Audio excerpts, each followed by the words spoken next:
The concrete dust never really washes out. It does not matter how much industrial soap you use, or how hard you scrub with the stiff bristles of a nylon brush. It settles deep into the microscopic crevices of your knuckles, it finds a permanent home under the beds of your fingernails, and it coats the frayed hem of your heavy denim work jeans in a pale, chalky white layer that looks like a permanent frost.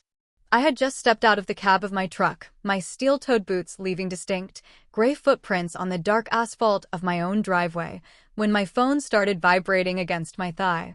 My muscles were screaming in a dull, continuous ache. My crew and I had just spent 12 grueling hours pouring a massive, multi-tiered retaining wall for a high-end client out in the steep hills of the valley. The wind had been biting all day, whipping stone dust into our eyes and drying out our throats. All I wanted in the entire world was a scalding hot shower, a cold beer, and absolute, uninterrupted silence. I pulled the phone from my pocket, wincing as my callous thumb dragged across the cracked screen to accept the call. The caller ID flashed my father's name. I pinned the phone securely between my ear and my aching shoulder as I fumbled with my heavy ring of house keys, trying to find the front door key with stiff, freezing fingers. "Hey, Dad," I said, my voice sounding rough, hoarse from yelling over the roar of the cement mixers all afternoon. "Sloan," he replied. "Just my name. Nothing else." His voice was incredibly tight, strained in that very specific, familiar way it always got when he was about to deliver news he knew was fundamentally wrong, but fully intended to deliver anyway. "We need to talk about next Thursday." Next Thursday was Thanksgiving. We had performed the exact same holiday routine for 32 years of my life. It was a rigid family tradition. We would eat a dry roasted turkey at exactly 3 in the afternoon. My mother, Isadora, would spend the entire meal complaining about the consistency of the gravy, and my younger sister Maeve would hold court at the center of the table, talking endlessly about her glamorous, sophisticated life working in public relations. It was never a joyful occasion for me, mostly an exercise in silent endurance, but it was my family. "I am still bringing the green bean casserole and the pecan pie, right?" I asked, finally hearing the satisfying click of the deadbolt sliding back. I pushed the heavy wooden front door open and stepped into the quiet warmth of my hallway. There was a long, agonizing pause on the line. The silence stretched out, thick and heavy. Through the receiver, I could faintly hear the distinct, crystal clinking of a wine glass being set down on a granite countertop in the background. My mother. She was likely hovering right next to him, orchestrating the conversation with sharp hand gestures, listening to every single word. "Actually, Sloan," my father started again, clearing his throat nervously. He was rushing through the syllables now, desperate to get to the excuse before his fragile courage gave out completely. "Your mother and I were talking, and we think it might be better if you sat this one out. Just for this year." I stopped dead in the middle of the hallway. The heavy, insulated canvas work jacket slid limply from my exhausted grip and hit the hardwood floor with a dull, heavy thud. The dust bloomed up around my boots in a tiny gray cloud. "Sat this one out?" I repeated slowly. The words tasted strange and bitter in my mouth. I felt a sudden, cold-dropping sensation in the pit of my stomach. "Dad, it is Thanksgiving. It is our family." "What do you mean, sit it out?" I know, he said quickly, his tone shifting into defense mode. "But Maeve is bringing someone home for the holiday. A very, very important someone. His name is Reese. He comes from a very good family, Sloan. Very established, very wealthy. Maeve really wants to make the right impression on him, and she feels like." He trailed off, too cowardly to finish the sentence he had been ordered to deliver. "She feels what, Dad?" I asked. My voice dropped to a low whisper, but my heart was suddenly hammering a frantic rhythm against my ribs. My knuckles turned white as I gripped the phone tighter. "Your sister is bringing her partner home," my father finally blurted out, his tone hardening, adopting that familiar, impenetrable defensive posture he always used to protect his golden child. "She does not want you there. Because your filthy manual job would humiliate her in front of him.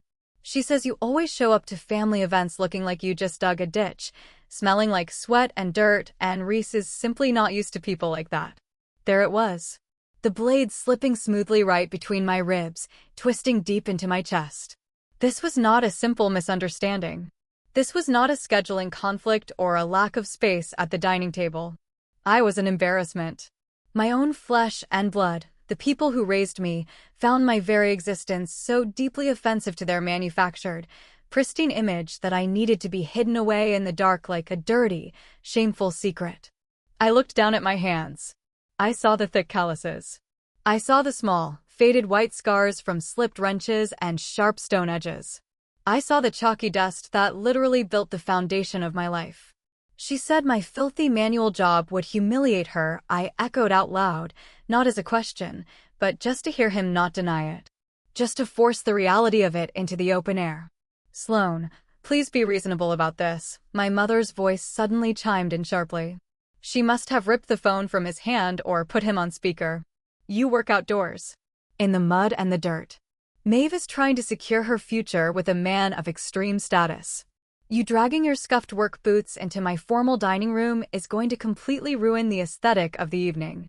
We will pack up some nice leftovers and drop a plate off for you on Friday morning, okay? We can do a quick coffee then." Aesthetic. My presence, my life, my blood tied to them, ruined their aesthetic. Anger, white-hot and blinding, flared to life in the center of my chest, but years of being the invisible, dismissed daughter had taught me exactly how to swallow it down like broken glass. If I yelled, I was the crazy, unhinged laborer. If I cried, I was weak and overreacting to a simple logical request. I took a deep, shuddering breath, staring blankly at the gray dust settling around my boots. I clamped down on my jaw so hard my teeth ached. "I understand," I said quietly. 2 words. "Oh, thank goodness," my mother sighed heavily, a wave of profound relief washing through the phone speaker. "We knew you would be mature about this. You always are so practical. We love you, sweetie." They hung up. The sharp click of the disconnected line echoed loudly in the silent, empty hallway of my house. I did not move for a long time. Then, slowly, I walked into my bathroom and turned on the hot water faucet. I stood there, watching the water run over my cracked, ruined hands, watching the gray silt spiral down the porcelain drain. They thought they were hiding an embarrassment. They thought I was a stain on their perfect lives. But they had absolutely no idea that the very ground their shiny new high-class world stood on was poured, shaped, and paid for by my 2 filthy hands. The rejection should have surprised me, but the harsh truth is, my family had been meticulously building a massive museum of pain just for me my entire life. They were constantly adding new, cruel exhibits every few years just to remind me exactly of my place in their hierarchy. I was the eldest daughter, the one who was supposed to set the shining example, but from the exact moment Maeve learned how to bat her eyelashes, pout her lips, and cry on command to get her way, I became the family scapegoat. I was the shadow she stood in front of to look brighter. I remember my 25th birthday vividly. The memory is burned into my mind like a brand. We were standing out in the wide driveway of my parents' house on a crisp October afternoon. My father had tied a massive, obnoxious red ribbon around the hood of a shiny, meticulously detailed used BMW sedan. Maeve shrieked at the top of her lungs, jumping up and down in her designer heels, throwing her arms around him and my mother, weeping theatrical tears of joy. It was Maeve's 21st birthday. Because our birthdays fell exactly 1 week apart, my parents always forced us to celebrate them together to save time. After Maeve finally finished crying over the leather seats of her luxury car, my mother turned to me. She reached into her expensive purse and handed me a thin, standard white envelope. Inside was a single $50 paper coupon to a local discount hardware store, specifically restricted to the purchase of steel-toed work boots. "We figured since you absolutely never wear dresses anyway, and you are always out in the dirt, you could use something practical for that little landscaping gig of yours," my mother had said. She smiled at me, but it was the kind of tight, forced smile that never reached her cold eyes. I had been working 80-hour weeks as an exhausted apprentice, breaking my body trying to learn the trade, coming home every night with muscles trembling from fatigue. I just stood there, silently nodding, clutching the cheap paper coupon in my rough hands while Maeve aggressively revved the powerful engine of her new German car, drowning out the sound of my dignity breaking. But the real betrayal, the incident that truly and permanently shattered whatever lingering trust one had in my family, happened 3 years later. Our grandfather had passed away after a long illness and, surprisingly, he had left me his vintage Rolex watch in his will. It was not a flashy, diamond-encrusted piece, but a classic, understated mechanical timepiece with a beautifully worn, scratched leather band. It was the single most valuable thing I owned, and the only physical connection I had left to the one man in our family who ever treated me with genuine respect. I kept it carefully tucked away in its original velvet box on my bedroom dresser, taking it out only occasionally to wind it and listen to the steady, comforting ticking. One exhausted afternoon, I came home from a particularly brutal job site to find the velvet box sitting completely empty. Panic seized me. I tore my bedroom apart, checking every drawer, under the bed, inside my laundry baskets. Nothing. Then, 2 agonizing days later, I was scrolling through social media when I saw it. Maeve had posted a series of photos online sitting at a ridiculously overpriced, high-end brunch spot downtown. She was casually, deliberately displaying a pristine, obviously brand-new Hermes handbag resting on the table next to her mimosa. A bag that cost thousands upon thousands of dollars. A bag she could absolutely never afford on her entry-level, junior public relations salary. I did not call her. I drove my heavy truck straight to our parents' house. I stormed inside and confronted her right in the middle of their spotless kitchen. She did not even have the common decency to look slightly guilty or ashamed. She just rolled her eyes, let out an exasperated sigh, and took a slow sip of her sparkling water. I took it to a pawn shop downtown, Maeve said, shrugging her shoulders as if she had just borrowed a sweater without asking. It was just sitting there in that stupid box collecting dust, Sloane. I desperately needed to look the part for my new promotion review coming up. Image is literally everything in my industry. If I do not look wealthy, they will never promote me. You would not understand how the real world works, playing in the dirt all day with shovels. I whipped my head around to face my parents, waiting for the righteous outrage. Waiting for them to demand she get the watch back immediately. Waiting for them to punish the theft. Instead, my father just sighed heavily, taking off his reading glasses and rubbing the bridge of his nose in deep annoyance at my outburst. "Sloane, just let it go," he said, his voice dripping with weariness.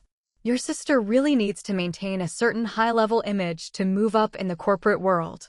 You work outside on the streets in the blazing sun. What on earth do you need a luxury watch for? You would just ruin it with cement anyway. We will figure out what the pawn shop gave her and pay you back eventually." They never paid me back. And they never retrieved the watch. That was the exact day I realized with absolute, chilling clarity that I had no family. I only shared DNA with a group of strangers who viewed me as entirely expendable. When I turned 27, I took every single cent I had saved over years of grueling labor, marched into the state licensing office, and registered my own company. Sloane and Company Hardscapes. I was utterly terrified. I was risking everything I had. But I went to Sunday dinner that week, sitting at the far end of the table as usual, and proudly announced it. I told them I was the boss now. I was taking on massive commercial projects and high-end residential outdoor construction. My mother had paused with her silver fork hovering halfway to her mouth. She looked at me, gave a highly dismissive, patronizing little scoff, and said, "Just be extremely careful, Sloane. You do not want to go totally bankrupt and end up coming to us crying, asking us to bail you out of debt. That kind of heavy labor is a man's game anyway. You're going to ruin your posture." She then immediately, seamlessly turned her head to Maeve to ask for all the details about her latest glamorous office cocktail party.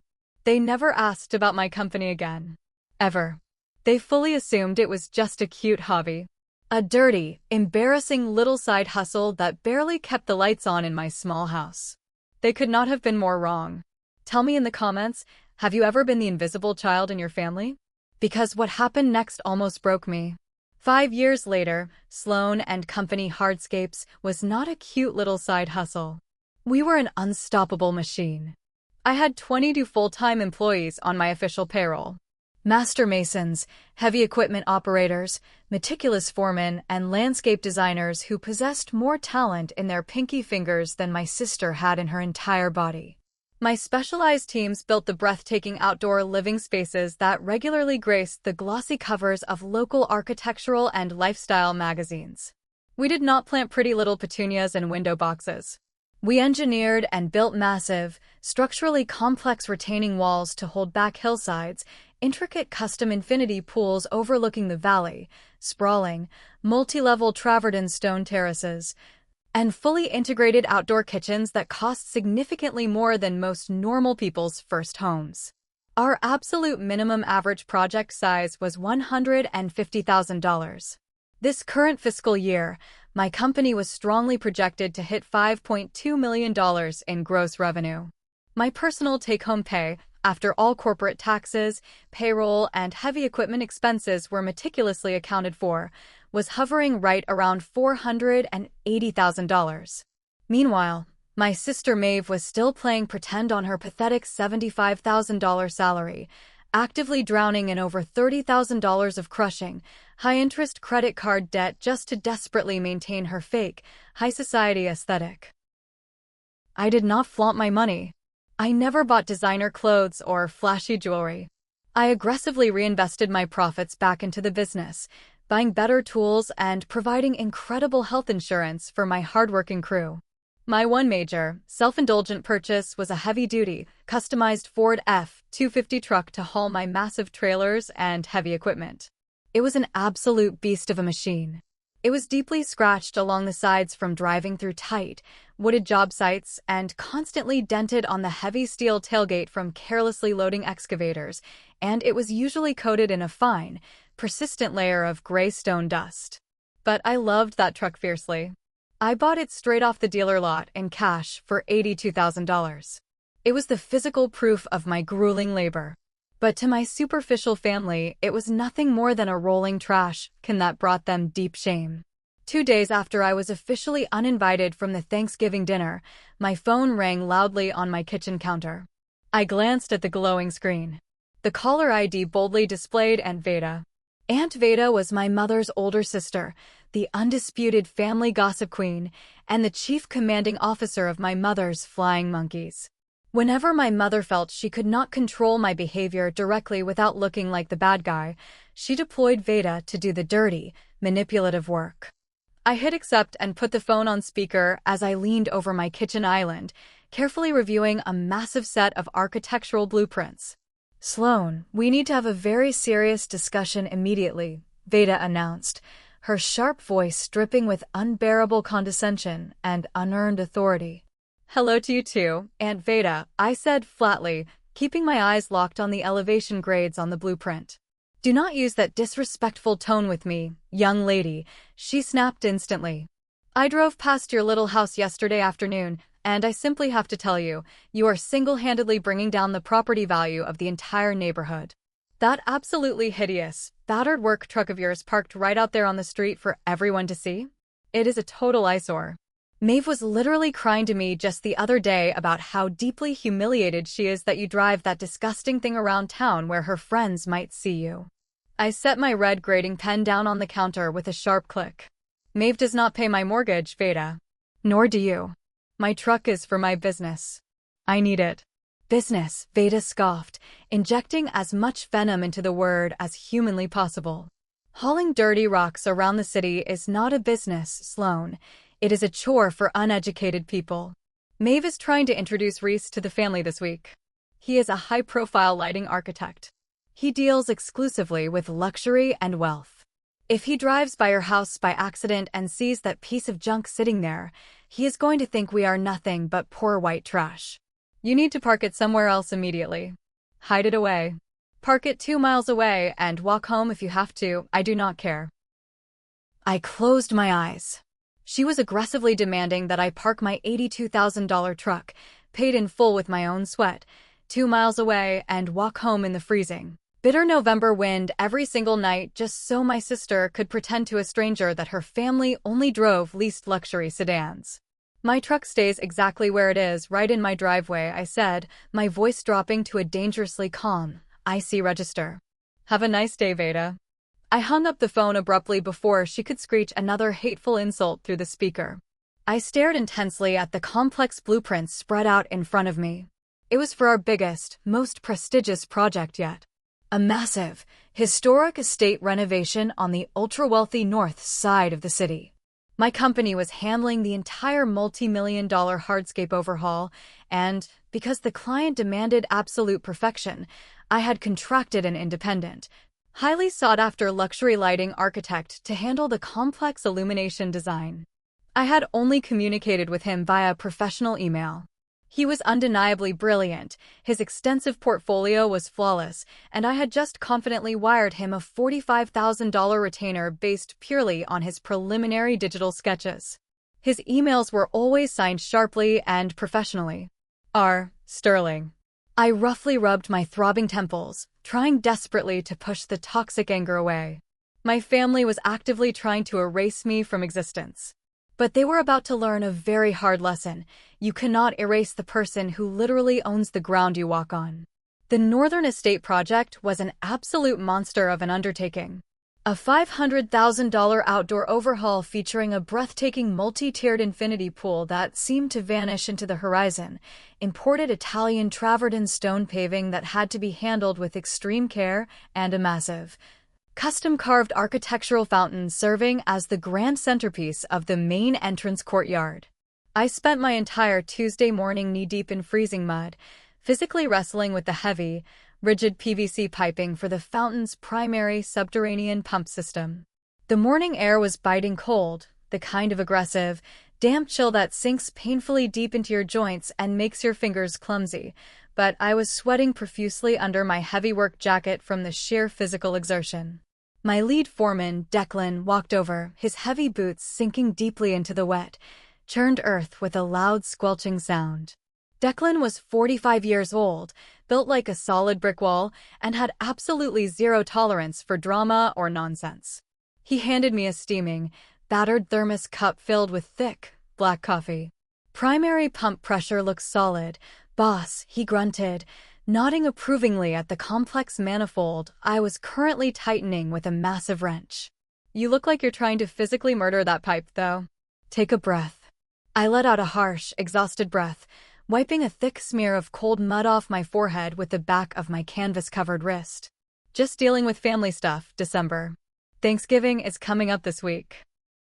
He nodded slowly, his eyes narrowing slightly. He had been with my company since year one. He knew the entire miserable history. He knew about the $50 boot coupon. He knew about the stolen vintage Rolex. He knew my family treated me like something foul scraped off the bottom of a work boot. They giving you grief again? What did they do this time? Before I could even attempt to answer his question, my phone vibrated violently against my hip inside my pocket. I carefully pulled it out with 2 clean fingers. A new voice memo notification popped up on the screen from Maeve. That was incredibly weird. Maeve absolutely never messaged me unless she urgently needed me to come over and fix something heavy she broke in her apartment, or if she wanted to complain about me to our mother and accidentally hit the wrong contact in her phone. I tapped the screen cautiously, holding the phone far away from my face so the wet mud on my gloves wouldn't smear across the glass. The audio started playing loudly, cutting sharply through the quiet morning air of the job site. Mom, listen to me, Maeve's shrill voice drifted out of the speaker, sounding utterly frantic and deeply, profoundly annoyed. Make sure you explicitly tell Sloane not to hang around the northern suburbs next week, okay? Do whatever you have to do to keep her away. Reese and I are going to go look at some open houses out that way. He really wants to see the area and check out the architecture. I swear to God, Mom, if he sees her driving that garbage truck of hers down the street, or worse, if she is standing on the side of the road in one of those disgusting, dirty high-vis safety vests looking like she is digging in the literal trash, I will die. I will literally die of embarrassment. Just tell her to stay in her trashy part of town until the holiday is completely over. The audio cut off with a sharp click. Absolute, dead silence fell over the job site. The only sound left in the world was the low, steady hum of a diesel generator running in the far distance. My chest seized violently. The cold air suddenly felt entirely too thin to breathe. It was not enough that I was permanently banned from the holiday dinner table. Now I was geographically banned from existing in the same physical radius as her new, high-status boyfriend. I felt a hot, stinging prickle of tears building intensely behind my eyes. The familiar, suffocating shame, the toxic conditioning of 32 years of emotional abuse, bubbled up to the surface. I wanted to physically shrink. I wanted the muddy earth to open up and swallow me whole. I wanted to disappear so I wouldn't ruin their perfect lives. Declan took a heavy step forward. He did not offer soft pity. He did not offer useless, empty comfort. He looked directly at me, his weathered face carved from stone, and pointed a thick, calloused, dirt-stained finger aggressively at the phone in my hand. "Boss," Declan said, his voice a low, dangerous rumble that commanded immediate attention. "Look around you." I blinked hard, fighting back the tears, and looked up at the sprawling, magnificent estate surrounding us. I looked at the massive, perfectly aligned stone columns my crew had erected with military precision. I looked at the intricately laid travertine patio that cost significantly more money than they've made in 2 entire years of working. "You built this," Declan said firmly, his voice echoing slightly in the courtyard. "You employ all these guys working out here. You write my paychecks every single Friday. You bust your back, bleeding and sweating every single day to create things that actually last for generations. Do not let people who build absolutely nothing but lies and fake images step on you anymore, Sloan. It is pathetic. You are better than them." His harsh words hit me like a massive splash of ice water to the face. He was absolutely right. It was pathetic. I was actively allowing a vain woman drowning in credit card debt and a pair of weak parents obsessed with a fake, hollow image to completely dictate my worth as a human being. The tears stopped abruptly before they could even fall. The overwhelming shame instantly evaporated from my body, leaving behind something much more dangerous and useful. Cold, hard, terrifying clarity. I deleted the voice memo from my phone without another thought. I handed the heavy wrench back to Declan. "Finish tightening the manifold," I told him, my voice completely steady, the emotional tremor entirely gone. "I have a very important phone call to make." I was not going to hide in my part of town like a beaten dog. I was not going to vanish into the shadows just so my sister could successfully pretend I did not exist. I was going to let her have her perfect, meticulously crafted aesthetic, right up until the exact moment I tore the entire illusion down to the ground. When I finally drove home that evening, utterly exhausted but vibrating with a new, strange energy, there was a thick, expensive ivory envelope waiting for me inside my battered mailbox. The paper stock was incredibly heavy, the kind of luxurious stationery that costs a ridiculous amount of money just to print your name on. The return address indicated it was from the Regional Hardscape and Design Association. I tore it open with my thumb. Inside was a beautiful, gold-foiled invitation to the annual gala, the single biggest, most prestigious industry event of the entire year, held at the most exclusive luxury hotel in downtown. And right below the formal details of the black-tie dinner was a handwritten, personalized note. I had been officially nominated for the Founder of the Year award. I stood in my dark hallway, staring intensely at the embossed gold lettering. Founder of the Year. 5 brutal years of breaking my back, fighting relentlessly for an ounce of respect in a heavily male-dominated industry, swallowing the constant insults and belittlement from my own family, and here it was in my hands. Undeniable, objective validation. Before I could even process the weight of the card, my phone buzzed loudly. It was Calloway, the boisterous president of the association. "Sloan, did you get the invitation in the mail?" His booming, cheerful voice echoed through the speaker as soon as I answered. "I did, Cal. Thank you so much." "This is an incredible, unbelievable honor," I said, leaning heavily against my kitchen counter, staring at the gold lettering. "You earned every single bit of it, kid," he said warmly. "We desperately need more visionary people like you leading the charge in this industry. I fully expect to see you there next Tuesday night. Dressed to kill, Sloan." "Oh, and by the way, I spoke with Reese Sterling this morning on a conference call." I know you contracted him to do the lighting for that massive northern estate project. He is going to be at the gala too, sitting at one of the VIP sponsor tables. He said he was bringing his brand new fiancée to show her off to all the industry folks. My blood literally stopped moving in my veins. My breath hitched in my throat. Reese Sterling? I asked, the name feeling incredibly heavy and foreign on my tongue. The lighting architect? That is the one, Calloway replied happily, completely oblivious to the massive emotional earthquake currently destroying my kitchen. Great guy. Absolutely brilliant designer. He is doing the landscape illumination for your big project, right? Yes, I managed to say, my voice sounding hollow and distant. Yes, he is. I hung up the phone mechanically. My hands were shaking violently. Reese. Maves Reese. The incredibly wealthy, high-class partner whose delicate sensibilities could not possibly handle the tragic sight of my dirty work boots. The man my parents were treating like visiting royalty. He was the independent contractor I had just paid a massive $45,000 retainer. He was working directly for me. I sprinted to my laptop, threw it open, and went straight to Instagram. My heart was pounding against my ribs like a trapped bird. I quickly searched the official association's page, then feverishly looked through their tagged photos from a recent networking event until I finally found Reese Sterling's professional business account. I clicked aggressively on his tagged photos. There it was. A picture posted exactly 3 days ago. Reese, incredibly handsome and polished in a tailored suit, standing proudly next to a woman wearing a stunning, obviously designer dress. Maeve. The caption beneath the photo read, celebrating an amazing new multi-million-dollar contract with the most beautiful woman in the world. I started laughing. A harsh, terrifying, hollow sound that echoed wildly in the empty kitchen. Maeve had absolutely no idea. She never once bothered to ask the actual name of my company. She never asked what I actually did for a living besides hauling dirt. To her, I was just an uneducated laborer digging ditches for minimum wage. She had absolutely no clue that the massive, prestigious contract her wealthy fiancé was celebrating online was signed directly by my hand.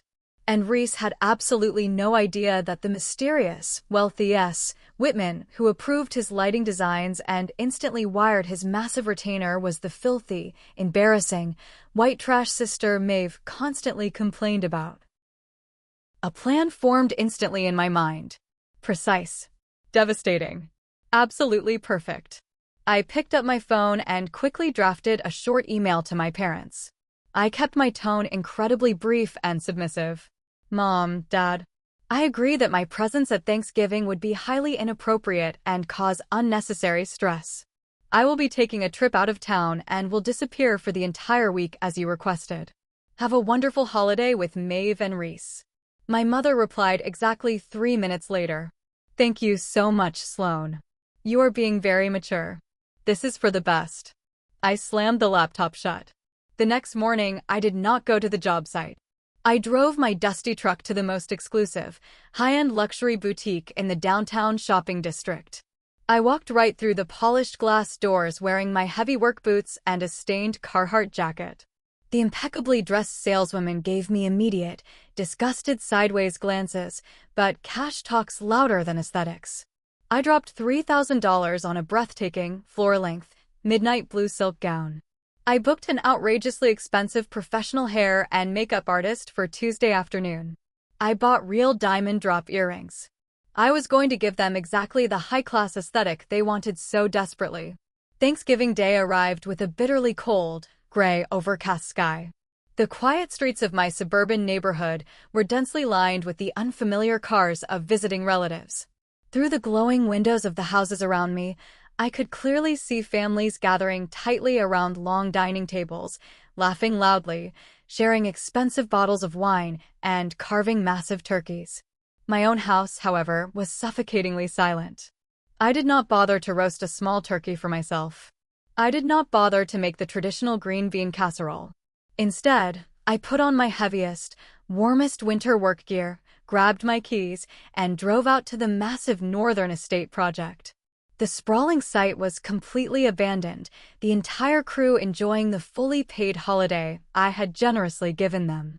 The silence of the half-finished, multi-million-dollar mansion was surprisingly peaceful, almost sacred. I sat alone on the rough edge of the newly installed travertine stone patio, my legs dangling casually over the side. In my thick, gloved hands, I held a cheap, cardboard takeout container of spicy Chinese noodles that cost exactly $12.50. The steam from the hot food curled up into the freezing, biting air, vanishing instantly. I ate in total silence, chewing slowly, looking out at the massive, custom architectural fountain we had just finished installing the day before. The elaborate water feature was not running yet, but the stonework was absolutely perfect. Every single joint, every precise cut flawless. It was a monument to hard work. My phone buzzed loudly in my deep pocket. I pulled it out. A text message from my mother illuminated the screen. Hope you are having a nice trip somewhere. Dinner was absolutely lovely. Reese is a wonderful, charming man. We are so blessed. That was it. Not a single, we miss you. Not a single, wish you were here with us. Not even asking where I had gone for my supposed trip. It was just a cruel, unnecessary update on how utterly perfect and joyous their life was without the embarrassing stain of my presence ruining their photos. I stared at the glowing screen for a long time, feeling the cold wind bite at my exposed cheeks. Then I typed back a single, emotionless word. T-checks. I set the phone face down on the freezing cold stone. I thought deeply about them sitting around the formal dining room table right at this very moment. I vividly pictured my father standing up to carve the turkey with an electric knife, my mother excitedly pouring the expensive wine Reese brought, Maeve delicately touching Reese's arm and laughing too loudly at all of his jokes. I pictured them feeling a profound, collective sense of relief that they didn't have to explain my dirty fingernails, my calloused hands, or my lack of a corporate title to their wealthy new guest. I finished my noodles, the sauce growing cold and sticky at the bottom of the cardboard box. I carefully packed up my trash and walked slowly back to my massive F-250. I climbed into the cab and sat there for a very long time, listening to the rhythmic ticking of the cooling diesel engine. The loneliness was incredibly heavy, a physical, crushing weight pressing down hard on my chest. But buried deep underneath that suffocating loneliness was a spark. A bright, burning spark of pure, unadulterated, highly focused determination. They had deliberately stolen my holiday. They had aggressively tried to steal my basic human dignity. They had demanded, without a shred of guilt, that I shrink myself down into nothingness so they could look bigger and more important. I put the heavy truck in gear and drove out of the silent, high-end subdivision. The bright city streetlights flickered to life one by one as the winter sun dipped below the horizon, casting long, dark shadows across the road. 3 days. That was all the time that was left. I purposely took the long route home, driving slowly past my parents' affluent neighborhood. I looked at the warm, inviting yellow glow emanating from their large living room window. I did not stop. I did not slow down. I just kept driving. I finally drove back to my small, dark house, parked my scratched, dusty, $82,000 truck right in the dead center of the driveway where everyone on the street could see it, and walked inside. I immediately opened my closet door. The stunning, midnight blue silk gown hung there in the darkness, shimmering dangerously in the dim hallway light. Next to it, the thick, gold-foiled invitation to the gala sat waiting on my dresser. I reached out and gently touched the fabric of the expensive dress. It was incredibly soft, outrageously expensive, and entirely flawless. A perfect disguise. It was beautiful, shining armor for the brutal war that was coming on Tuesday night. I ate the rest of my cold noodles standing in the dark kitchen. 3 days later, I would be walking into a glittering ballroom, and the carefully constructed, fragile lie my sister built her entire life upon was going to burn entirely to the ground. If you're enjoying the story, hit that like button. Also, please leave a comment with "I'm win." This is a secret sign for those who have watched up to this point, and I will like and reply to every comment with this keyword. The Regional Hardscape and Design Association Gala was held at the grandest hotel in the downtown financial district. As I pulled my heavy Ford truck up to the valet stand, the young attendant in the crisp uniform hesitated for a fraction of a second. He was used to parking sleek imported sports cars and stretched limousines, not massive, dented work trucks covered in a stubborn film of gray stone dust. I handed him the keys, pressing a crisp $50 bill into his palm, and watched as he carefully climbed up into the cab. I turned around and faced the towering glass doors of the hotel. I did not look like the woman who spent her Tuesdays wrestling with PVC pipes in freezing mud. The professional hair and makeup artist had worked for 3 solid hours. My hair was swept up into an elegant, complex twist, exposing my neck and the real diamond drop earrings that caught the light of the lobby chandeliers. The midnight blue silk gown fit me perfectly, draping over the muscle I had built from years of heavy lifting, falling to the floor in a heavy, liquid pool of dark fabric. The dress was armor. The makeup was a war mask. I took a slow, deep breath, feeling the cool silk against my skin, and walked through the heavy glass doors into the bustling lobby. The air smelled intensely of expensive perfume, roasted meats, and blooming floral arrangements. Men in tailored tuxedos and women in shimmering evening gowns clustered together, holding delicate champagne flutes, laughing in that polished, measured way wealthy people do.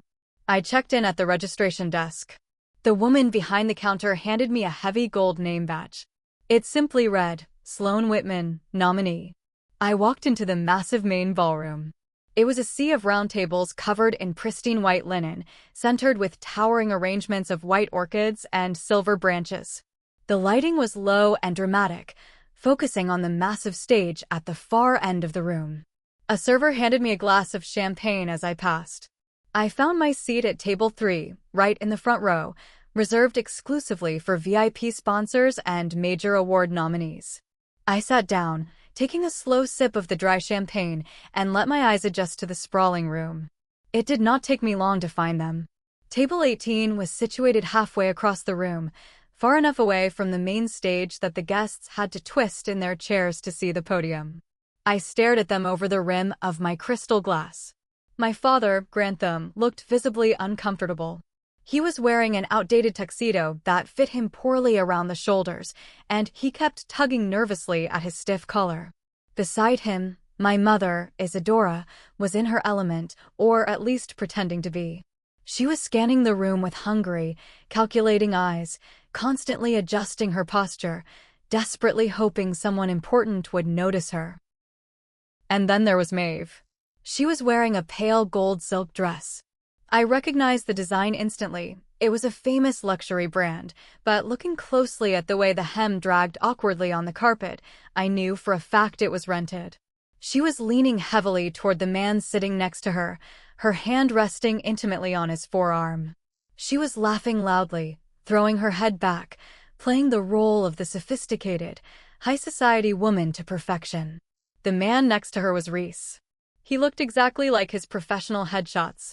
Sharp jawline, dark hair perfectly styled, wearing a custom-tailored suit that probably cost more than my parents' mortgage payment.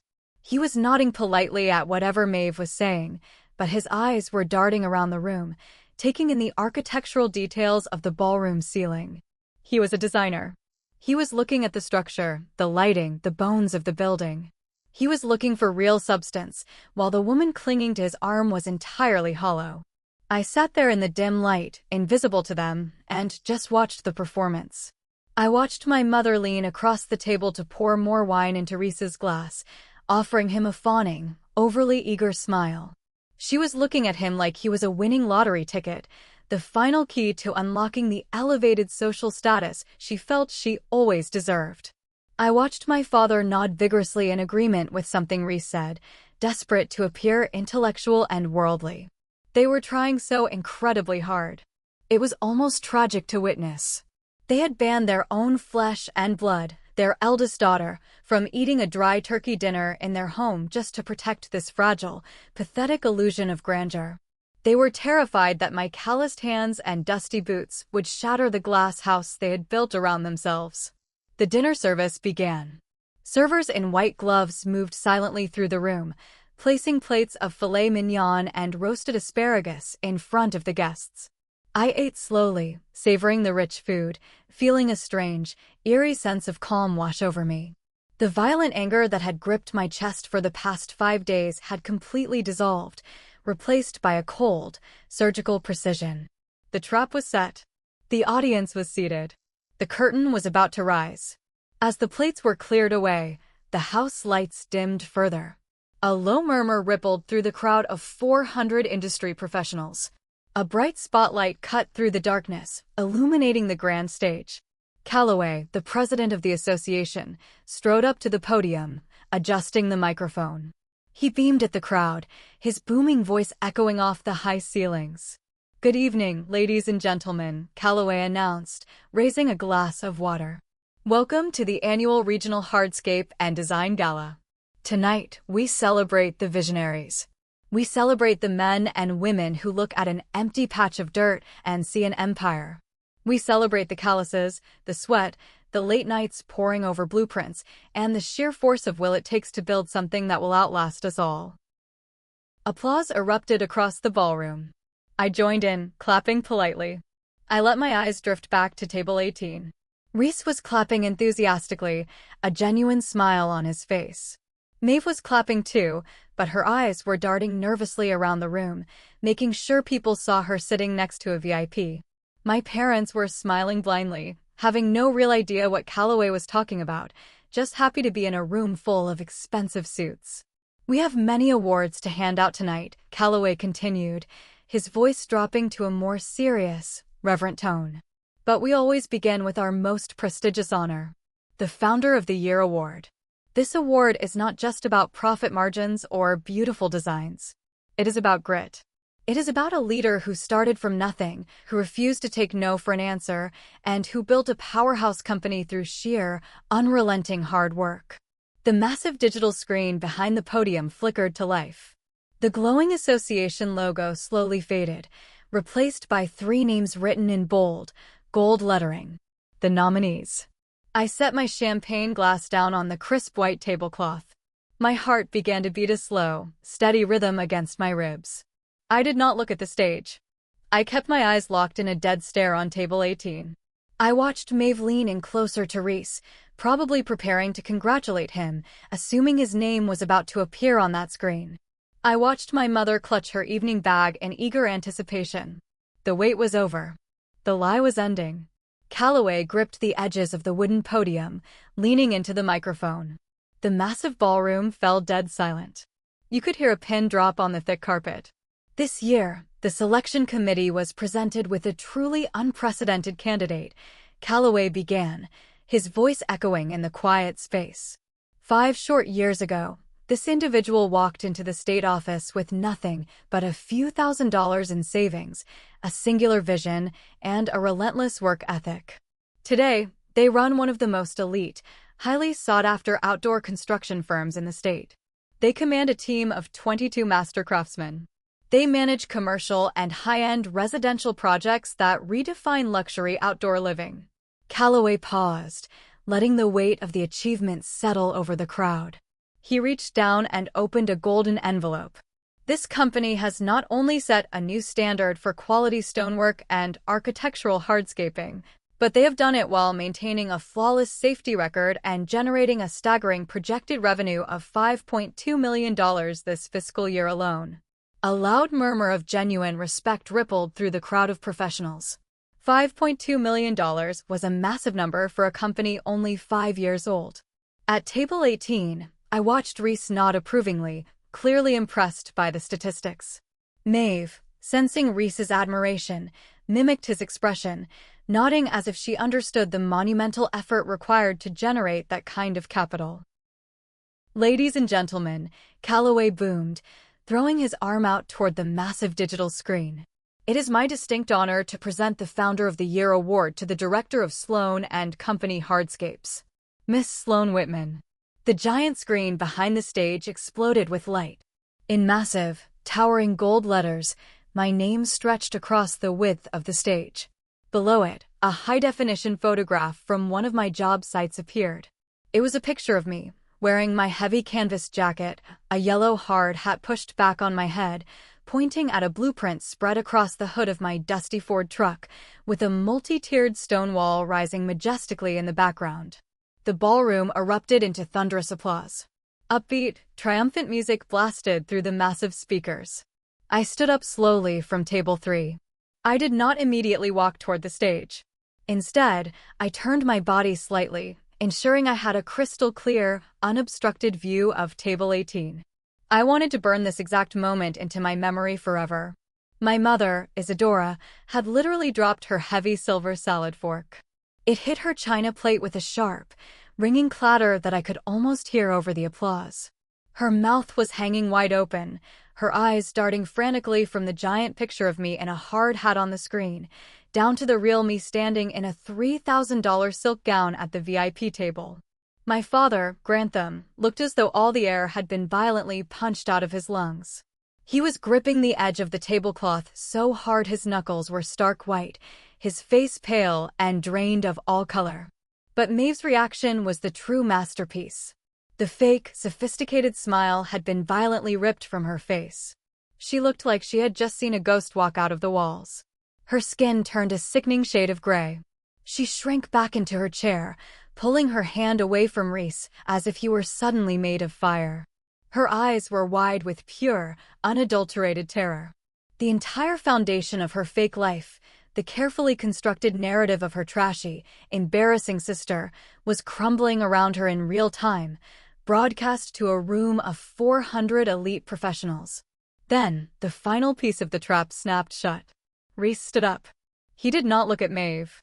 He was staring directly at me, his eyes wide with a mixture of profound shock and sudden, dawning realization. He was the man who had been exchanging highly technical emails with S. Whitman for weeks. He was the man whose massive $45,000 retainer had been approved and signed by the woman currently walking toward the stage. He started clapping. Slowly at first, then vigorously, his hands striking together loudly as a massive grin broke across his face. I turned away from them. I lifted the heavy skirt of my midnight blue gown and walked confidently up the plush stairs to the main stage. The spotlight followed me, blinding and warm. Calloway met me at the podium, handing me a massive, incredibly heavy crystal trophy. He pulled me into a brief, tight hug. "Show them how it is done, boss," Calloway whispered in my ear before stepping back. I stepped up to the microphone. The applause slowly died down, replaced by a thick, expectant silence. I looked out over the sea of faces. I could easily spot table 18 in the dim light. They were frozen like statues. "Thank you," I said, my voice ringing out clear and steady, devoid of any fear or hesitation. "Thank you to the association, to my incredible foreman Declan, and to the 22 men and women who break their backs alongside me every single day." I paused, letting my gaze drift purposefully toward the back of the room, locking eyes directly with my father in the distance. 5 years ago, I was told that this kind of heavy labor was a man's game. I was told that digging in the dirt, pouring concrete, and hauling stone was an embarrassment. I was told that working with your hands ruins your image, and that people who wear dirty work boots are a humiliation to those who want to pretend they belong to high society. The room was silent. The industry professionals in the crowd, many of whom had started exactly where I did, nodded in grim understanding. They knew the stigma. "But here is the harsh reality about the dirt," I continued, my voice gaining strength, echoing like thunder. "The dirt is where the foundation is poured. The mud and the chalky dust that ruins our clothes is the exact same material that builds the sprawling estates, the towering monuments, and the luxury venues that the so-called high-class elite use to show off their manufactured wealth." I gripped the sides of the podium. "They say outdoor manual labor is dirty. They say it is shameful. But ladies and gentlemen, it is precisely that dirt, and those calloused hands, that build the very empires that pay the salaries of the people who like to pretend they are better than us." I raised the heavy crystal trophy high into the air. "Never apologize for the dirt on your boots. It is the proof that you actually built your life, instead of just pretending to live one." "Thank you." The ballroom exploded.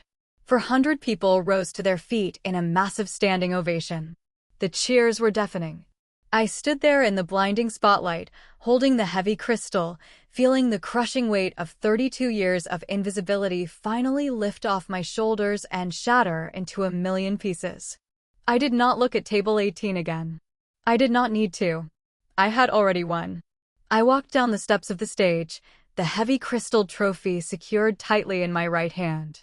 The triumphant music was still playing, and several colleagues reached out to shake my hand or offer congratulations as I navigated through the maze of white tables.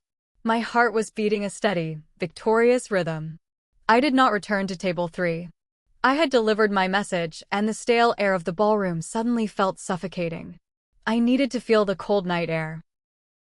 I headed toward the grand exit doors at the back of the room, my silk gown gliding smoothly over the carpet.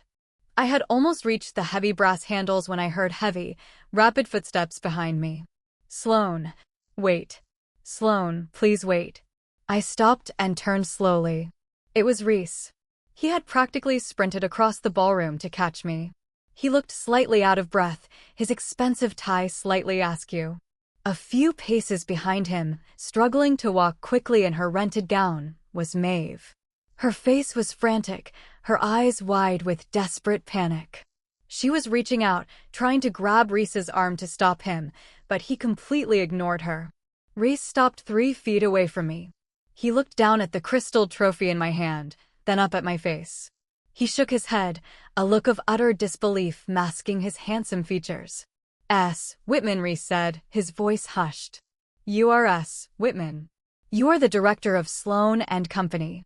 The Northern Estate Project. The multi-tiered fountain. That is your company. It is my company, Reese, I replied calmly, keeping my posture perfectly straight. Your preliminary lighting sketches for the Traverton patio were excellent, by the way. My foreman Declan is already prepping the conduit lines based on your specifications. Reese let out a sharp, incredulous laugh, dragging a hand through his dark hair. I cannot believe this. I have been following your firm's work in the architectural journals for 2 years. Your stonework on the valley retaining wall was legendary in the industry. He paused, his expression shifting from professional awe to deep, profound confusion. He turned his head slightly, looking back at Maeve, who had finally caught up to him. She looked like a trapped animal. Reese turned back to me, his brow furrowed heavily. Wait. Maeve told me her sister was named Sloane. But she told me her sister was a struggling day laborer. She said you dug ditches for minimum wage. She said you were unstable and refused to get a real corporate job. Are you actually Maeve's sister? Yes, Reese, I said, my voice completely devoid of emotion. I looked directly at Maeve, watching the sheer terror consume her. I am the sister whose filthy manual job was going to humiliate you at the Thanksgiving dinner table. So, my family thought it was best to ban me from the house. Reese physically recoiled as if he had been slapped. The color drained from his face. He spun around to face Maeve. The look in his eyes was no longer confused. It was cold, calculating, and filled with deep disgust. Is this a joke? Reese demanded, his voice dropping to a harsh, dangerous whisper. You told me your sister was an embarrassment to your family. You told me she was basically a vagrant. You told me your parents were heartbroken over her failures. Reese, baby, please, you do not understand, Maeve stammered, her voice trembling violently. She reached out with trembling fingers, trying to clutch the lapel of his tailored suit. She just works with dirt. She is a contractor. It is not a real profession, it is just manual labor. I was just trying to protect our image. I wanted everything to be perfect for us. I did not want her showing up in her disgusting work boots and ruining the holiday. Reese stared at her as if she were a strange, repulsive insect. He grabbed her wrist firmly and removed her hand from his suit. Not a real profession? Reese repeated, his voice laced with venom. Maeve, she is the primary contractor employing me. She signed my $45,000 retainer check yesterday morning. She runs a $5 million empire. You lied to my face for months because you are obsessed with a fake social status that you do not even possess. Reese, stop. People are looking, Maeve pleaded, tears finally spilling over her heavy makeup, leaving dark streaks of mascara down her cheeks.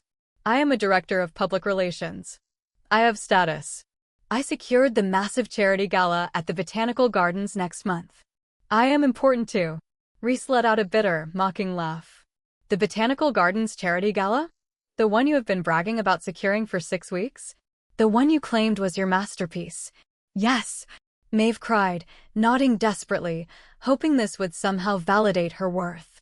Reese turned to me. He already knew the answer, but he wanted her to hear it. Sloan, who is the primary corporate sponsor and the lead architectural donor for the Botanical Gardens renovation project? I looked at Maeve. I let the silence hang in the air for 5 long seconds, watching her desperate, pleading eyes. Sloan and Company Hardscapes, I said clearly. We donated $200,000 in labor and materials to rebuild their central plaza. We are the sole reason the venue is open for her PR firm to use.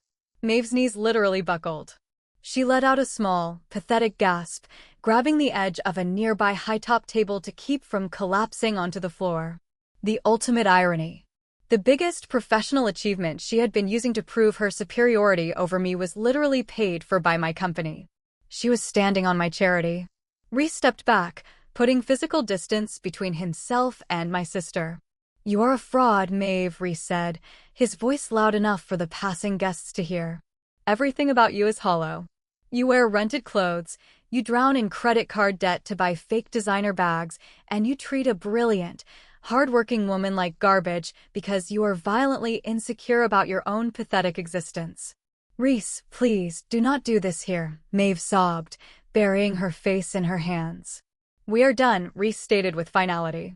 Do not call me. Do not text me. Lose my number entirely. He turned back to me, offering a polite, deeply respectful nod. Sloan, I look forward to finalizing the lighting schematics with Declan on Tuesday. Have a wonderful evening. Reese turned on his heel and walked out the heavy brass doors, leaving Maeve sobbing hysterically in the middle of the hotel lobby. I did not offer her a tissue. I did not offer her comfort. I simply turned around and walked out the side exit, stepping into the freezing, bracing winter air. If you think my sister went down apologizing, you do not know narcissists. What she did next was so desperate, even my parents could not defend her. Keep watching.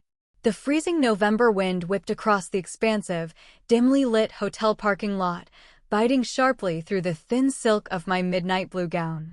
I did not care about the cold. The icy air felt incredibly cleansing, stripping away the stifling, perfumed atmosphere of the ballroom. I walked briskly toward the far end of the lot, my heels clicking rhythmically on the dark asphalt, until I saw the familiar, imposing silhouette of my massive Ford F-250 truck sitting under a flickering amber streetlight.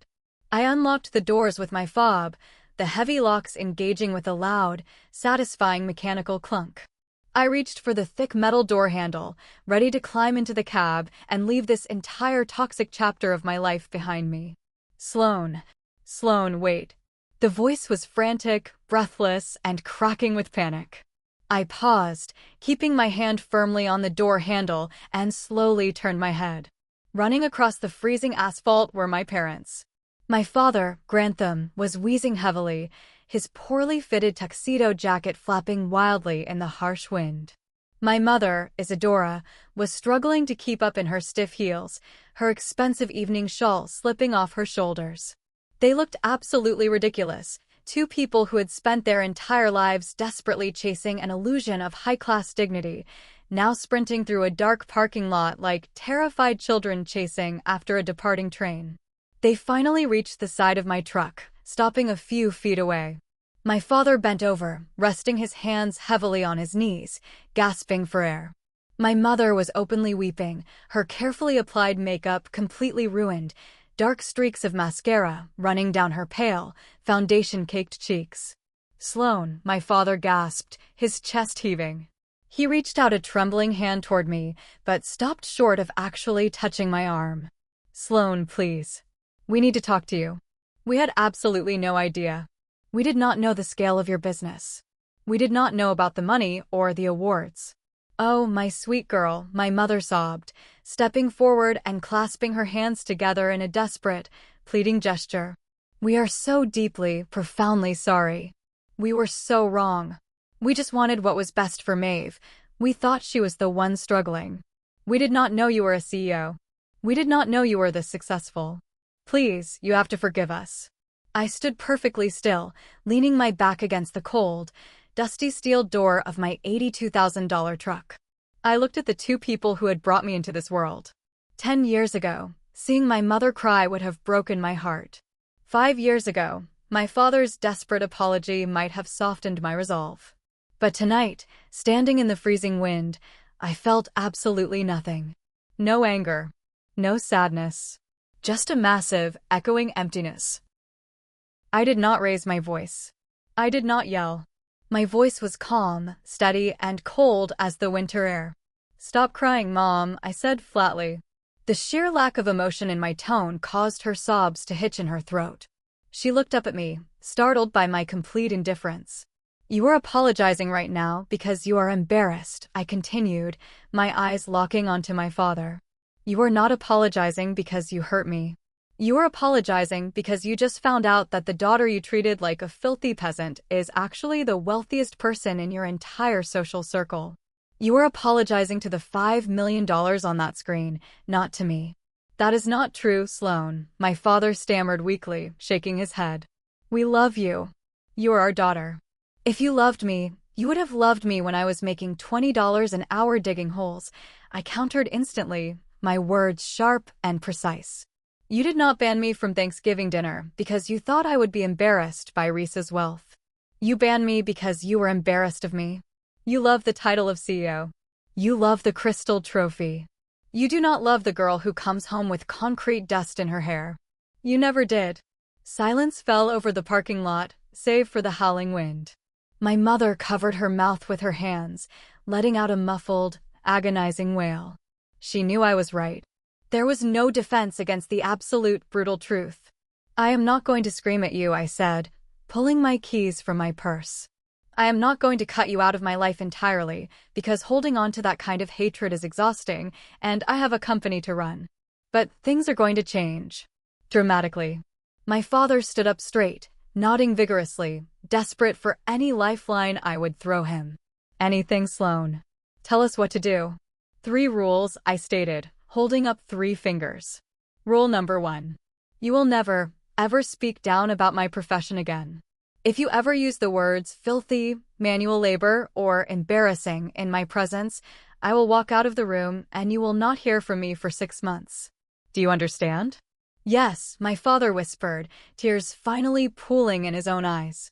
"Yes, we understand." Rule number 2. I will not change my aesthetic to make you comfortable. I will show up to family dinners in my work boots and my canvas jacket. If that ruins your image in front of your friends, do not invite me. I am done pretending to be someone I am not. My mother nodded frantically, wiping her ruined face. "Of course, sweetie. You wear whatever you want." "And rule number 3, I finished, opening the heavy door of my truck. If you want me at a family event, you will ask me respectfully, with at least 2 weeks' notice. I am not an afterthought, and I am not a backup plan. I am busy building things that matter." I climbed up into the massive cab of the truck. The leather seats were cold. I looked down at them one last time. They looked so incredibly small, standing there shivering in the wind, stripped of all their arrogant illusions. "I will see you at Christmas," I said. "If you can follow the rules." I slammed the heavy door shut. I put the key in the ignition and turned it. The massive diesel engine roared to life with a deafening rumble, drowning out whatever my mother was trying to say. I shifted the truck into gear, turned the heavy steering wheel, and drove out of the parking lot, leaving them standing alone in the dark. 6 months later, the bitter winter had completely thawed, giving way to a bright, unusually warm spring in the valley. I was standing near the center of the sprawling northern estate courtyard. I had my battered yellow hard hat pushed back on my head, a heavy clipboard tucked securely under my arm, and my boots were coated in a fresh layer of pale, chalky dust. I looked out over the massive, multi-tiered architectural fountain we had finished installing months ago. The heavy industrial pumps were running perfectly, sending crystal-clear water cascading elegantly over the custom-cut travertine stone edges. The sunlight caught the water, creating tiny, brilliant rainbows in the mist. It was a masterpiece. And it was fully paid for. Sloane and Company Hardscapes was thriving beyond my wildest projections. The intense, Very public exposure from winning the Founder of the Year award at the gala had acted like rocket fuel for my business.